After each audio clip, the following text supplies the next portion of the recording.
News special reports. Who's on the phone right now. John, what do you make of Gaetz now issuing this message after so much from President-elect Trump and Gaetz himself saying that he was going forward until this confirmation process? On one level, it's not surprising, Diane. Gaetz was facing a very steep uphill climb. A number of Republican senators, and remember, they were only going to get Republican senators, but they have a 53-seat majority. They could only afford to lose 4. They weren't going to get a single Democrat.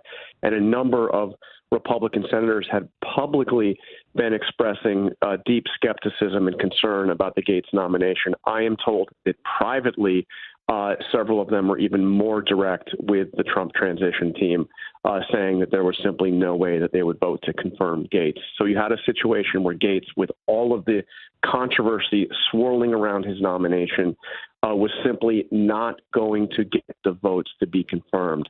That clearly is a driving factor in this rather stunning dropout. And I say not surprising on one level, stunning on another level, because what the Trump team had been signaling is that they were going to push for this. They were going to fight for this.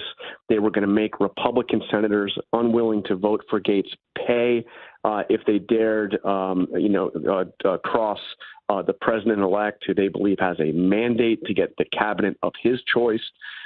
So, in that sense, this is a very abrupt reversal from where they were just a few hours ago. And I want to bring in our Jay O'Brien on Capitol Hill, because, Jay, this comes a day after the House Ethics Committee couldn't agree on whether or not to release a report, an investigation that they've been doing into Gaetz before he resigned from Congress. How much was that an indication of the challenge he was going to face trying to get confirmed by the Senate?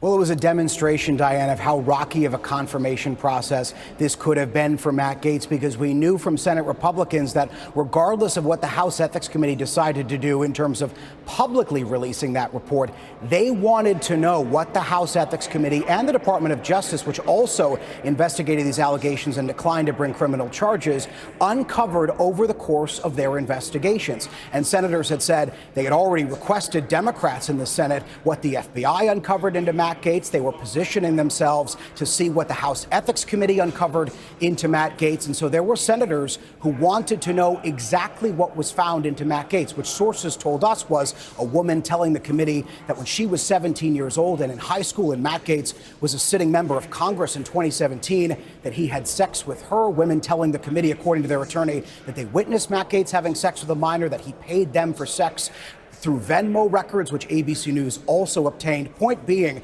what we saw dripping out of that Ethics Committee investigation clearly demonstrated to senators that this was going to be an uphill battle for Matt Gaetz. And there were some senators who wanted Gaetz to go through this fight. Lindsey Graham said yesterday, after he met with Gaetz right up here on Capitol Hill, that Matt Gaetz should have a confirmation hearing and have the chance, in Lindsey Graham's words, to quote unquote confront his accusers. But Matt Gaetz now dropping out of this process, the results of that House investigation now remaining in limbo as to whether or not they will ever see the light of day, and certainly no Senate confirmation hearing in Matt Gaetz's future, Diane.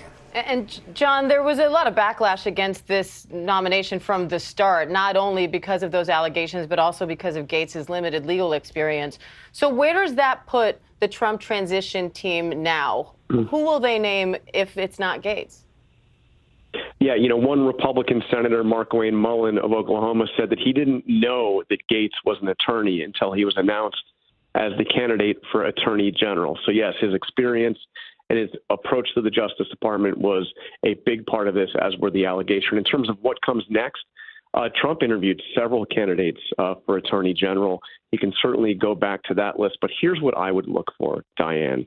As Gaetz was announced, he also announced his choice for Deputy Attorney General. That is Todd Blanche, who is his lead defense counsel on a number of his cases, most prominently the New York hush money case.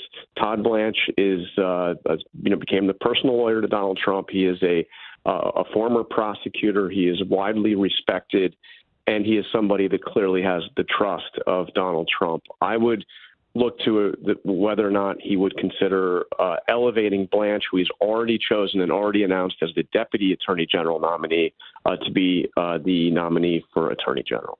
And we know that Gaetz could opt to retake his seat when the congressional session resumes in January. We'll be waiting to watch more on all of that. John Karl, Jay O'Brien, thank you both. And our coverage continues on ABC News Live and on abcnews.com. I'll be back. Also, David Muir will have more tonight on World News Tonight, and I will be back on ABC News Live right after this break. Right now, we'll return you to your regular programming. Have a great day. This has been a special report from ABC News.